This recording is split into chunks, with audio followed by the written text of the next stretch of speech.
मौसम तो अभी आमतौर पर ड्राई रहेगा, कोई ऐसा विशेष संभावना नहीं कि बर्फबारी और बारिश होगी।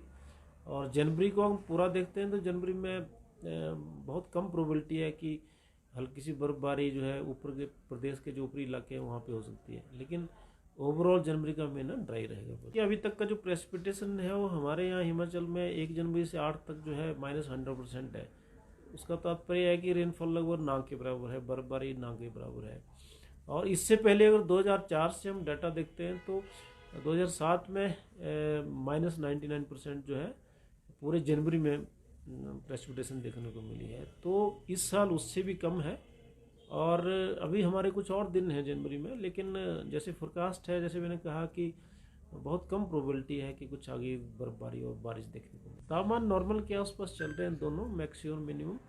और आने वाले दिनों में भी कोई विशेष इसमें फ़र्क नहीं आएगा, स्टेबल रहेंगे, टेम्परेचर बड़ा चेंज नहीं आएगा। बाई एंड लार्ज तापमान जो है सामान्य से ज़्यादा रहेंगे। जो निचले क्षेत्र हैं जैसे बिलासपुर है, ऊना, हमीरपुर, सोलन, सिरमौर, यहाँ पे मॉर्निंग्स में विजिबिलिटी कम जाएंगी। तो खासकर मॉर्निंग आवर्स में जैसे बद्दी है, इस तरह से बरोटी वाला इस पॉकेट्स में, और मंडी ज़िले में भी जो जहाँ जहाँ भी वाटर बॉडीज़ हैं वहाँ पे मॉर्निंग में विजिबिलिटी के इशू रहेंगे। कि पश्चिमी विक्षोभ का कम बनना, और वो क्यों कम बन रहे हैं, क्योंकि ये जो ट्रॉपिकल और पोलर एयर है इनका इंटरेक्शन बड़ा कम हो रहा है इस साल। और उससे ये हो रहा है कि जो जेट स्ट्रीम है जो आमतौर पर हमारे एरिया में बर्फबारी लाती है, पश्चिमी विक्षोभ को रेगुलेट करती है, वो थोड़ा नॉर्थवर्ड है। एक तो ये वजह है। दूसरी, इस बार जो ट्रॉपिकल पैसिफिक ओशन में भी टेम्परेचर ज़्यादा है, एलिनो भी है।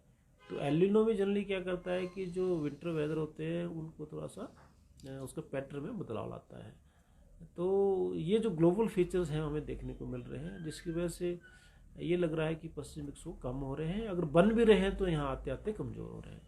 और जहाँ तक इसके असर की बात है, देखिए इसका बहुत असर पड़ता है बहुत से सेक्टर्स में। खासकर हम देखें तो जो आपका वाटर रिसोर्स है उसके ऊपर असर पड़ेगा, हॉर्टिकल्चर के ऊपर ज़्यादा असर पड़ेगा, क्योंकि फेवरेबल आपको चिलिंग फैक्टर्स नहीं मिलेंगे, स्नोफॉल नहीं होगा। और ख़ासकर उसके बाद जो है समर्स में जब स्नोफॉल मेल्ट होता है और नीचे पानी हमें चाहिए होता है इरिगेशन के लिए, वो भी आपको पर्याप्त नहीं मिलेगा।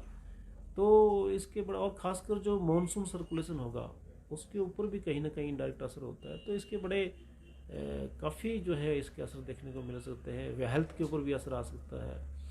तो बहुत से फैक्टर हैं, जैसे कई सेक्टर हैं जहाँ पे इसका असर देखने को। जनवरी में जैसे हमारा इंडिकेशन से फोरकास्ट है उसमें ऐसा नहीं है कि वाइड स्प्रेड बर्फबारी या बारिश होगी, लगभग ड्राई के आसपास रहना।